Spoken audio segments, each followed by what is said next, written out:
Elhamdülillahi Rabbil alemin. Salatu vesselamu ala Resulina Muhammedin ve ala alihi ve sahbihi ecmain. Sevgili dostlarım, İktisat Risalesine devam ediyoruz. 19. lemanın İktisat ve kanaate, israf ve tebzire dair başlığı altındaki nüktelerinden ilk 3 nüktesini okumuştuk. Şimdi her dönemde, her zaman, her yerde faydalı olan açıklamalar var bu Risale'de. Yani bir şeyi açıklarken zaten birçok şeyi ona bağlantılı olarak da öğrenmiş oluyoruz. Evet, hemen sözü uzatmadan sadede gelelim. 4. nükte. Bismillahirrahmanirrahim. İktisat eden maişetçe aile belasını çekmez. Mealindeki la ta'ulu men iktasade hadis-i şerifi sırrıyla iktisat eden maişetçe aile zahmet ve meşakkatini çok çekmez. Evet, hadis-i şerifi başa almış. Şimdi günümüzde yani evliliklerin azalması veyahut doğumların da öyle önemli ölçüde azalmasının bir sebebi bu. Yani bakmak zor. Değil mi? Böyle açlık korkusuyla çocuklarınızı öldürmeyin diye bir ayeti kerime de var. Yani kimse doğan çocuğunu öldürmez ama henüz doğmamış, doğmaya aday anne karnında böyle kürtaj olayları çoğalıyor maalesef. Bu işte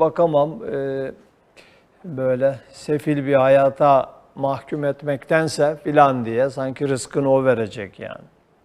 Şimdi bütün bunların sebeplerinden önemli bir sebep de bu. Yani iktisatsızlık. Değil mi? İktisat eden ailede maişet yani geçim belasından kurtulmuş olur. Bu hadis-i şerif buna garanti veriyor. Bunu ifade ediyor. Evet. Bakalım açıklamasında neler var? İktisat kati bir sebebi bereket ve medarı hüsnü maişet olduğuna o kadar kati deliller var ki had ve hesaba gelmez.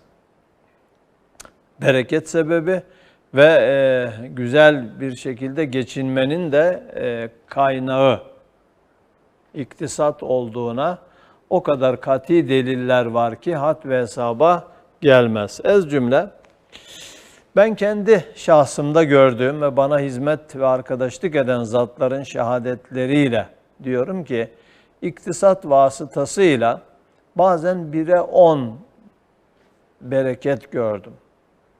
İktisat vasıtasıyla bazen 1'e 10 yani %1000, %100 değil 1'e 10 bereket gördüm ve arkadaşlarım gördüler.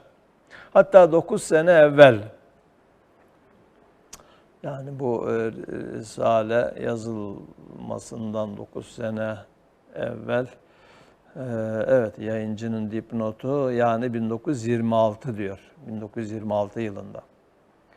Evet, 9 sene evvel benimle beraber Burdun'a nefyedilen reislerden bir kısmı, bu Şeyh Said isyanı 1925'te Doğu'da bahane edilerek çok adam öldürülmüş. Yani böyle bir isyancı var diye bir köy bombalanmış. Zaten böyle hak hukuk askıya alındığı bir zamanda o takrir-i sükun diye bir kanun çıkarmışlar. İstiklal mahkemelerini göndermişler. Yani böyle hiç sudan bahanelerle çok insan öldürülmüş. Yani yüz binden fazla. Hatta bu bir tarihçinin ifadesiyle Kurtuluş Savaşı'nda biz 9.000 şehit vermişiz. 9.000, 10.000'in altında tüm Kurtuluş Savaşı yıllarınca cephelerde. Fakat bu isyan vesilesiyle Doğu'da öldürülen insanların sayısı 500.000'e yaklaşmış. Evet. Dolayısıyla o bir kısmını da ne yapmışlar? Nefyetmişler. Yani batıya sürgün etmişler. Bu sürgün edilen bir takım reisler, yani böyle aşiret reisleri veya dini ekol olarak tehlikeli gördükleri hocaları da batıya sürgün etmişler. Bu arada sürgün edilenlerden birisi de Üstad Bediüzzaman eserini okuduğumuz bu zat kendisi anlatıyor. 9 sene evvel benimle beraber Burdur'a nefyedilen ilk sürgün yeri Burdur. Orada 9 ay kalıyor, sonra Isparta'ya geliyor ki Isparta'daki bir durumu anlatacak. Oradan da Barla'ya 8 sene, böyle kuş uçmaz kervan geçmez dağlar arasında yolu bile olmayan bir köyde ölsün gitsin, ruhunda İslam'a hizmet aşkı sönsün diye Barla'ya gönderilmiş. Ama o orada bütün bu ehli dünyanın bana ettiği bu zulümleri diyor kader rahmete çevirdi. Yani kimseyle beni görüştürmemeleri, Kur'an'la baş başa kalmama ve Kur'an nurlarını iyice ruhuma almama vesile oldu. Bu eserler de onun bir meyvesi olarak artık bugün bütün dünyayı aydınlatıyor. Yani hakim zulmeder, kader adalet edere de bir örnek. Evet, onun bu kısmını bırakıyoruz. İktisatla alakalı boyutu ne? Bakalım, kendinden örnek verecek. Yani iktisadın bereket sebebi olduğunu, hatta 1'e 10 berekete sebep olduğuna ilk örneği kendinden veriyor. 9 sene evvel benimle beraber Burdur'a nefyedilen reislerden bir kısmı parasızlıktan, zillet ve sefalete düşmemekliğim için zekatlarını bana kabul ettirmeye çok çalıştılar. Zenginler, reisler, aşiret gelirleri var. Üstadın öyle bir geliri yok. Dolayısıyla demişler ki hiç olmazsa zekatımızı sen al, böyle perişan olma, sefalete düşme diye zekatlarını bana kabul ettirmeye çok çalıştılar. O zengin reislere dedim, gerçi param pek azdır fakat iktisadım var, kanaate alışmışım, ben sizden daha zenginim.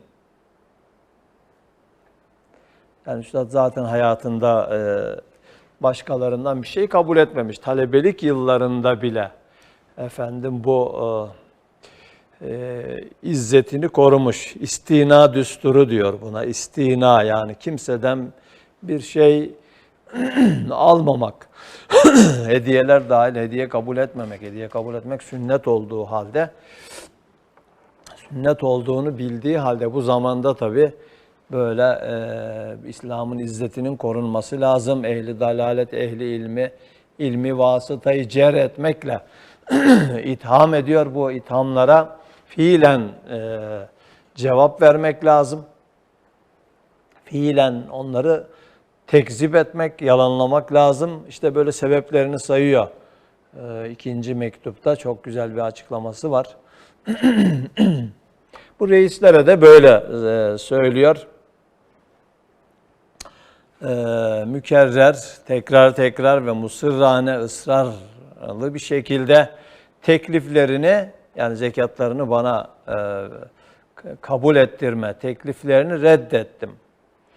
Cai dikkattir ki, yani çok ilginçtir ki 2 sene sonra bana zekatlarını teklif edenlerin bir kısmı iktisatsızlık yüzünden borçlandılar. Lillahilhamd, onlardan 7 sene sonra o az para iktisat bereketiyle bana kafi geldi.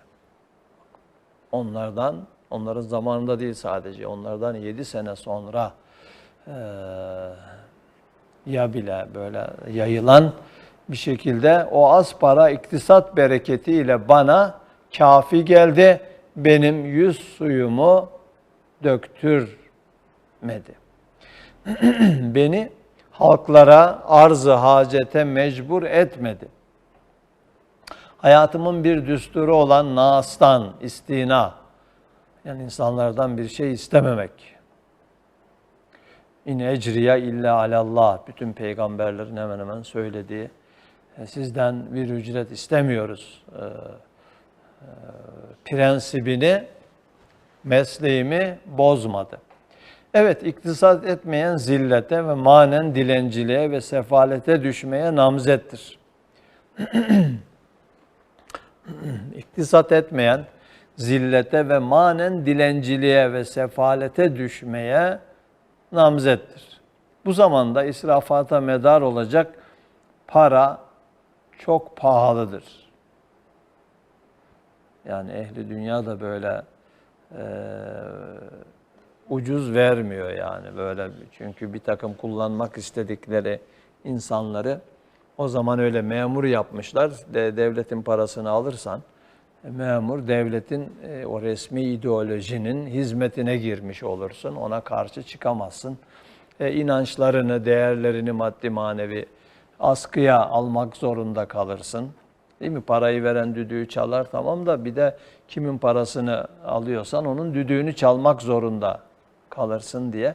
İşte bunları kastederek, yani iktisat etmezsen, israf edersen böyle mecbur alacaksın. Alırsan da sana onu çok fazlasıyla ödettirirler. Ödettirirler yani. Ki 15 Temmuz'da böyle oldu yani. 15 Temmuz'da yani bir şeyi böyle oldu. Yani tamam, güya ehli dünya bütün böyle dış mihraklar, değil mi? Onlarla temasa geçenler, onların imkanlarını kullananlar, bütün onların ülkelerinde filan okullar açmak için ne yaptılar? Sonra da onların maalesef ülkemiz için hainane planlarına alet oldular. İşte onun için Bediüzzaman Hazretleri mektuplarında sık sık diyor, yani ben diyor kimseden bir şey istemedim diyor.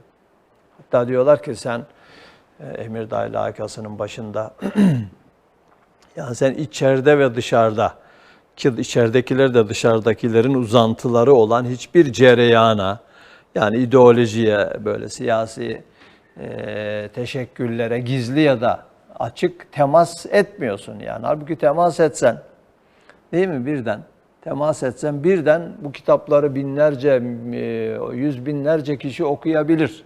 Bu hizmetin geniş kitlelere yayılabilir. Evet diyor ama sonra da onu ödetirler diyor. Onun için ben ihlas sırrıyla Kur'an'dan aldığım dersle onlara tenezzül etmiyorum diyor. Ki bunun ne kadar haklı olduğunu zaman göstermiştir. Evet.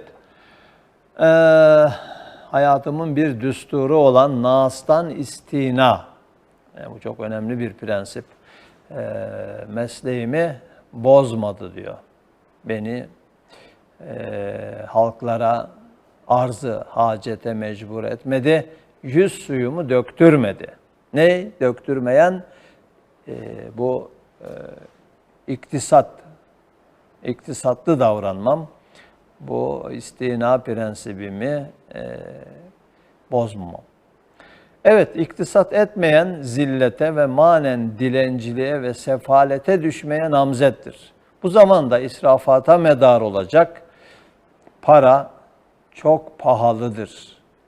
Mukabilinde bazen haysiyet, namus, rüşvet veriliyor. Haysiyet, kendi haysiyetinin, değil mi, ayaklar altına alınmasına sebep oluyorsun. Haysiyet, namus, rüşvet alınıyor. Ya şimdi bütün, ya beni konuşturacaklar ya. İşte burada Gazze'de, orada çocuklar ölüyor, değil mi? İnsanlar perişan bir durumda, yiyecek yemek bulamıyor bu yakıcı yaz günlerinde, değil mi? Ölüme terk edilmişler. Bu kadar İslam ülkesi, bu ülkelerin başındaki insanlar sessiz kalıyor. Değil mi? Niye müdahale? Ya ne olur işte riskli olur yani, hayatımız tehlikeye girer. Ya ne olursa olsun canın çıksın. Yani orada o kadar insan ölüyor. İslam'ın izzeti, haysiyeti, namusu ayaklar altına alınıyor. İşte bu dünyamıza zarar gelmesin korkusu var ya, ne olur acaba diye filan diye. Yani varlığını kaybetme korkusu, iktidarını dünyasına zarar gelir korkusu ne yapıyor? Bu kadar önemli açık bir meselede bile gerekeni yapmaktan elimizi tutuyor, elimizi kolumuzu bağlıyor maalesef. Ama bunun hesabı var tabii yani. Değil mi? Allah soracak. Zaten mülk Allah'ındır. Değil mi? Sen ya neyi kaybetmekten korkuyorsun? Mülk Allah'ınsa sana gerekeni yapacaksın. Yani kaybedecek şeyi olmayan kaybetmekten korkmaz. Zaten Müslümanın kaybedecek bir şeyi yoktur yani. Ama biz dünyaya böyle çok girdiğimiz için, çok girdiğimiz için, değil mi? Dünyevileşme, imkanlara sahip olma, o imkanlara sahip olduğumuz imkanları kaybetmeme, iktidarı kaybetmeme korkuları maalesef bizi ne yapmış? Böyle pasifize etmiş. Yani şahsen de böyledir, nev'en da millet olarak da böyledir. Bakın şu ifade, bu zamanda israfata medar olacak para çok pahalıdır. Mukabilinde bazen haysiyet, namus, ki bu milletin, İslam'ın namusu da olabilir, rüşvet alınıyor. Rüşvet alınıyor. Bazen mukaddesat-ı diniye, dini mukaddesler mukabil alınıyor. Sonra menhus bir para veriliyor. Menhus, yani kirli, uğursuz bir para veriliyor. Demek manevi 100 lira zararla maddi 100 paralık bir mal alınır. Sana 100 para verirler ama, değil mi? 100 para 1 kuruş eder. Yani neticede sana manevi 100 lira zarar verdirirler. Manevi 100 lira zarara düşmek istemiyorsan o menhus 100 parayı almayacaksın. Suratlarına çarpacaksın yani. Eğer iktisat edip hacat-ı zaruriyeye zaruri ihtiyaçlarını harcamak, yani onları karşılamakla yetinirsen ve ihtisar, kısmak ve hasretse, yani zaruri ihtiyaçlarına hasretse, İnnallâhe ve razzâku zul kuvvetil metin sırrıyla ve mâ min dâbbetin fil ardı illa alallâhi rizkuhâ sarahatıyla ummadığı tarzda yaşayacak kadar rızkını bulacak. Çünkü şu ayet taahhüt ediyor. Taahhüt demek yani söz veriyor. Alemlerin Rabbi söz veriyor. Yarattığı her canlının rızkını verecektir.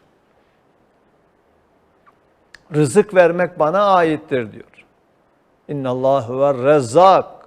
Tamam, rezzak odur ya. Onu hatırlatıyor. İnnallâhu ve rezzâku zul kuvvetil metin ve mâ min dâbbetin fil ardı illa alallâhi rizkuhâ sarahatiyle ummadığı tarzda yaşayacak kadar rızkını bulacak. Çünkü şu ayet taahhüt ediyor. Evet. Peki nedir o zaman bu açlıktan ölme meseleleri? Ayet madem taahhüt ediyor, ona cevap verecek. Başka yerlerde de bunun cevabı var ama burada tekrarlanıyor. Evet, rızık ikidir. Biri rızk, hakiki rızıktır. Onunla yaşayacak, yani yaşamasına yetecek kadar rızık. Bu ayetin hükmüyle o rızık taahhüd-i Rabbani altındadır. Allah'ın garantisi, verdiği garanti altında. Beşerin su ihtiyarı karışmazsa o zaruri rızkı herhalde bulabilir. Ne dinini, ne namusunu, ne izzetini feda etmeye mecbur olmaz. Değil mi? Yani gerekirse o yaşamaya devam edecek kadar olana razı olup ondan sonra yani o lükse kaçmadan, israfata sebep olacak şeylere tenezzül etmeden dinini, namusunu, izzetini feda etmeye de mecbur kalmayacak yolu esas almalı insan. Evet, çünkü o taahhüdü Rabbani altındadır. Sadece beşerin sui ihtiyarı karışmazsa diyor. Yani insanlığın sui ihtiyarı nedir burada? Maalesef o, yani her dünyada, Afrika'daki dahil, dünyanın her ücra yerleri dahil, Allah her ki yerdeki insanların rızkını veriyor. Ama bazı insanlar, biz birbirimizle de imtihan ediliyoruz ya, sui ihtiyarının karışması demek. Yani kendi böyle doymak bilmeyen hırslarıyla onların hakkını yiyorlar. Değil mi? Ne diyor? Avrupa'nın kafir ve zalimleri, doymak bilmeyen kafir ve zalimleri ve Asya'nın münafıkları gasp ediyor. Yani onların hakkını gasp ediyor. İşte sömürmüşler, yani böyle sömürgecilik bakanları kurmuşlar, bakanlıkları kurmuşlar. Yani bir ülkede sömürgecilik bakanlığı olur mu? Sömürge bakanlığı. Olmuş. Yıllar yılı. Afrika'yı sömürmüşler. Halen sömürüyorlar. Ve sömürmeye devam etmek için de dünyada çok farklı oyunlar oynuyorlar. İşte bu beşerin sui ihtiyarı bu. Bazılarının gasp etme. Yani Allah vermiyor değil, yani Allah veriyor. Tamam. Ve Allah'ın verdiklerini bir kısmında paylaşmamızı istiyor. Yani mümin Allah'ın kulu, aynı zamanda Allah'ın koludur. Allah gelip oradan uzatacak değil de uzatıyor zaten. Yani o Allah'ın kolu olarak sen vereceksin yani. Vermezsen onun hakkını gasp etmiş oluyorsun. Tamam mı? Gasp etmiş oluyorsun. Bu sefer bu ayetin, Allah'a yani rızkı ben taahhüt ediyorum diye Allah'ın verdiği garantiyi sen bozmuş oluyorsun iradenle. İmtihandır bu tabii yani. Allah da elbette buna izin veriyor ama bunun hesabını yapanlardan çok feci bir şekilde soracak. Evet. Bu hakiki rızık. İkincisi rızkı mecazidir. Mecazi rızıktır ki suistimalat ile hacat-ı gayr-ı zaruriye, hacat-ı zaruriye hükmüne geçip görenek belasıyla tiryaki olup terk edemiyor. Değil mi? Terk edemiyor.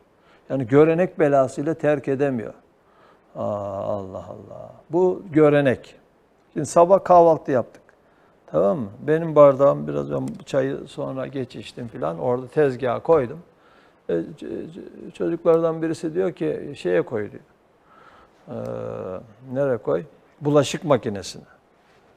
Ya dedim şimdi bulaşık makinesinde bak bekleyecek, sonra bulaşık makinesinde yıkanır bu. Ya ben şurada 10 saniyede yıkarım bunu ya. Yani niye öyle uzatıyoruz ki yani? Ama görenek. Görenekle aldırdılar. Bizim de var çamaşır makinesi, bulaşık makinesi. Evet, ihtiyaç. Bu sefer hiçbir şey yapma, ne oldu? Hantal kal. Bu sefer vücudundaki fazla kiloları başka şekilde spor yaparak, değil mi? Spor yerlerine giderek, para ödeyerek çıkarmaya çalış. Zaten yıkarken kendin spor yapıyorsun zaten. Değil mi? Başka. Yani böyle aklıma geldiği için söylüyorum, şimdi duymasınlar, bana kızarlar. Tamam ihtiyaç ama çok zaruri bir ihtiyaç da değil yani. Ama günümüzde zaruri olmadığı halde zaruri ihtiyaç haline gelmiş, getirilmiş yani. Getirilmiş. Gittikçe daha lüksü. Değil mi? Ondan sonra evi dolaşan, böyle dolaşarak her tarafı temizleyen, tamam robotlar, teknoloji tamam Allah'ın ikramıdır, bir şey demiyorum. Allah'ın bize nimetidir. Onların bize kazandırdığı zamanı da biz hizmette harcıyorsak, yani kitap okumakta, kendimizi yetiştirmekte sakıncası da yoktur. Ama bununla beraber işte görenek ne yapıyor? Bu sefer herkes, yani bir düğün yapacak şimdi kişi, genç yani değil mi, düğün yapacak. Hepsi lazım. Yani robotundan tut, bulaşık makinesinden, çamaşır makinesinden, buzdolabından, hepsi bu sefer imkanı yok. Değil mi? Ya gayrimeşru yoldan kazanma yolunu düşünüyor. Meşru yetmiyor çünkü meşru geliri bu zaruri olmadığı halde zaruri görülen, gösterilen ihtiyaçları karşılamaya yetmiyor. Veyahut da işte şey yapmıyor. Yani gençler niye evlenmiyorlar? çoğunlukla evlilik oranlarında niye düşme oldu? Demin söyledim yani evlendikten sonra doğum oranlarında düşme oluyor filan. Bak nerelere uzanıyor yani. Halbuki kolaylaştırmak lazım yani evliliği de. Tam alacaksan bile zamanla alırsın yani. Biz mesela ilk evlendiğimizde hemen çamaşır makinesi almadık. Bulaşık makinesi zaten çok yakın zamanda aldık. Değil mi? Taksitle işte hani buzdolabı zaruret, Adana çok sıcaktı özellikle orada. Tamam onu aldık. Yani öyle tam zaruret olanları al da yani ille hepsi olmazsa olmaz değil ki yani zamanla ayağını yorganına göre uzatarak değil mi iktisada riayet ederek alırsın. Çünkü başka türlü ne oluyor? Görenek belasıyla herkeste var bizde de olmalı. Bir de onları da şart koşuyorsa karşı taraf efendim kızını vermek için bu tabii ne yapıyor bu sefer gençler? Yazık oluyor yani. Bu sefer evlenmeye cesaret edemiyor. Evlenememenin, evliliği geciktirmenin sebep olduğu günahlar, değil mi? Bunları teşvik edenler hep bu günahların, bu vebalin sorumluluğuna ortak olmuş oluyorlar. Evet. Rızkı mecazi diyor buna. Yani gerçekte yaşam zaruri değil. Suistimalat ile oluyor bu. Zaruri olmayan ihtiyaçların zaruri gibi görülmesi buna da sebep olan görenek belasıyla tiryaki olup bir de tiryaki yani vazgeçemiyor, terk edemiyor. İşte bu rızık, bunlar hepsi rızık kapsamında taahhüd-ü Rabbani altında olmadığı için, Allah'ın garantisi altında değil bu yani. Olmadığı için bu rızkı tahsil etmek hususan bu zamanda çok pahalıdır.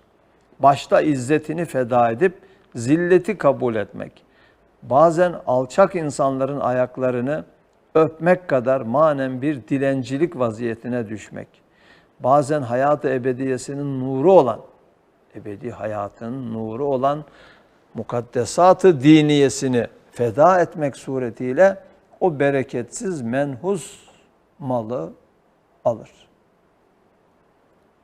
Hem bu fakr-ı zaruret zamanında aç ve muhtaç olanların elemlerinden ehli vicdana, rikkat-i cinsiye vasıtasıyla gelen teellüm, değil mi? İşte dünyadaki bu sıkıntılar, özellikle bu işte Gazze'deki yaşanan açlık, çocukların açlığı, aklımıza gelince iştahımız kaçıyor. Yani rahat kendi yemeğimizi de yiyemememiz lazım. Yine yiyoruz Allah affetsin yani ama değil mi bu rikkat-i cinsiye, ehli vicdana, rikkat-i cinsiye vasıtasıyla gelen teellüm o gayri meşru bir surette kazandığı parayla aldığı lezzeti vicdanı varsa acılaştırıyor. Böyle acip bir zamanda şüpheli mallarda zaruret derecesinde iktifa etmek lazımdır. Şüpheli bir zaman bir defa yani. Helal haram birbirine karışmış zaten ahir zaman alameti. Eskiden mesela bunların birbirinden kesin kes ayrıldığı zamanlar olmuş. Müslümanların işte bu Peygamberimizden sonra yani Emevilerin, Abbasilerin, Selçukluların, Osmanlıların iyi dönemlerinde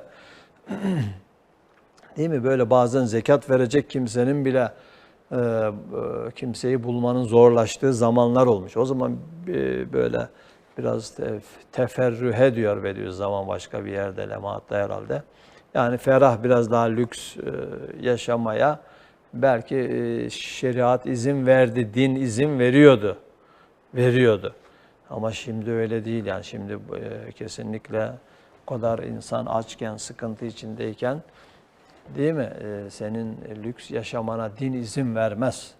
Din izin vermez yani. Bazı kimseler bir araç alamazken senin ikinci, üçüncü aracı alman, değil mi? Evi olmayanlar varken senin ikinci, üçüncü evini alman caiz olur mu ya? Değil mi? Sonra insan vererek mutlu olur yani. Paylaşarak mutlu olur. Maksat mutluluksa, rahat yaşamaksa, değil mi? Müminsen, vicdanın varsa vererek ve paylaşarak bu mutluluğu elde edersin ki zaten paylaşanlar ediyorlar yani. Onlara imrenilir. Ben de imreniyorum. İki kişiye imrenilir diyor Peygamberimiz. Bir, işte böyle Allah'ın zenginlik nasip ettiği ama zenginliğini, değil mi, böyle cömertçe paylaşan kimselere imrenilir. Yani Allah'ın kulu, imkan sahibi kulu, Allah'ın kolu olmuş. Kolu olmuş ve Allah adına paylaşıyor. Bunlara imrenir. Bir de ilmi, Allah'ın ilim nasip ettiği ilmini paylaşan kimselere imrenilir. Evet. Böyle acip bir zamanda şüpheli mallarda zaruret derecesinde iktifa etmek lazımdır. Çünkü inne darurete tukadderu bi kadriha. Sırrıyla haram maldan mecburiyetle zaruret derecesinde alabilir. Fazlasını alamaz. Yani zaruret kendi miktarınca takdir edilir manasına geliyor bu. Örnek de veriyor. Evet, mustar adam, yani mecbur kalmış. Murdar etten tok oluncaya kadar yiyemez. Belki ölmeyecek kadar yiyebilir. Hem 100 aç adamın huzurunda kemali lezzetle fazla yenilmez. 100 aç adamın huzurunda kemali lezzetle fazla yenilmez. Yeteri kadar yersin, gerisini de paylaşırsın. İktisat sebebi izzet ve kemal olduğuna delalet eden bir vaka. Bir zaman, burada neyi anlatacak? İzzet sebebi, yani onurlu yaşamak, ya kemal ve yani mükemmel insanı kamil olma yolunda bir aşama neymiş? İktisat. Buna sebep olduğuyla alakalı bir vaka. Bir zaman dünyaca sehavetle meşhur, dünya çapında cömertlikle meşhur olmuş Hatem-i Ta'i. Evet, Hatem-i Ta'i ne diyor?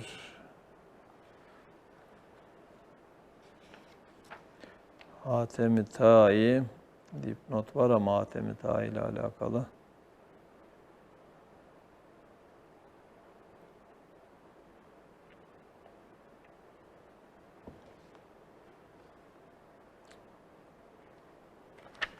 Sonunda mı acaba?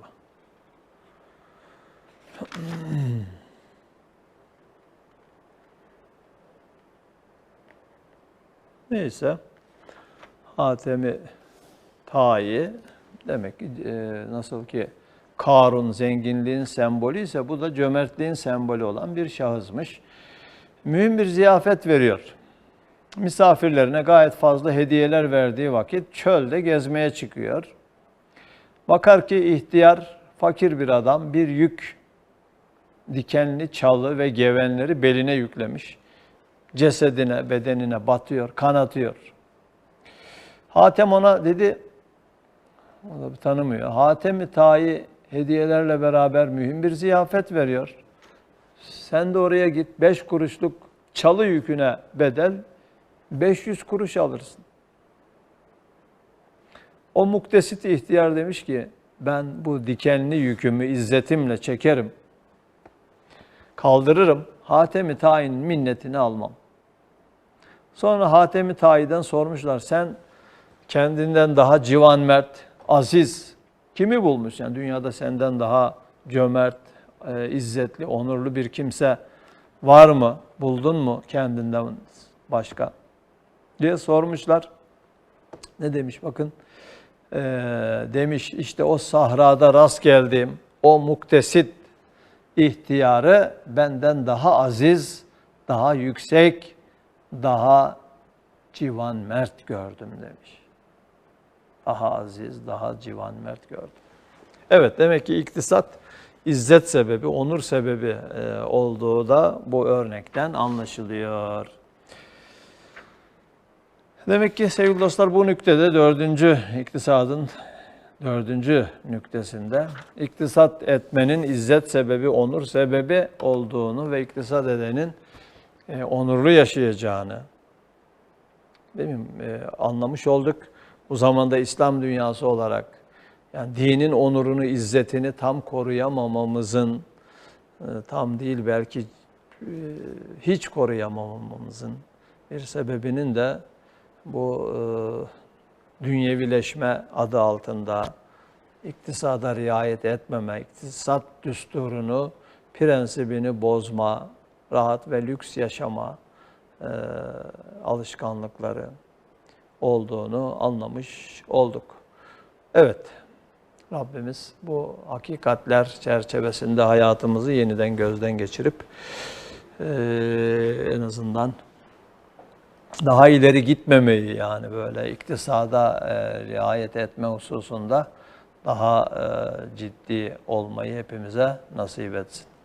Subhaneke la ilme lena illa ma allamtena inneke entel alimul hakim. Ve ahiru davahum elhamdülillahi rabbil alemin. El Fatiha.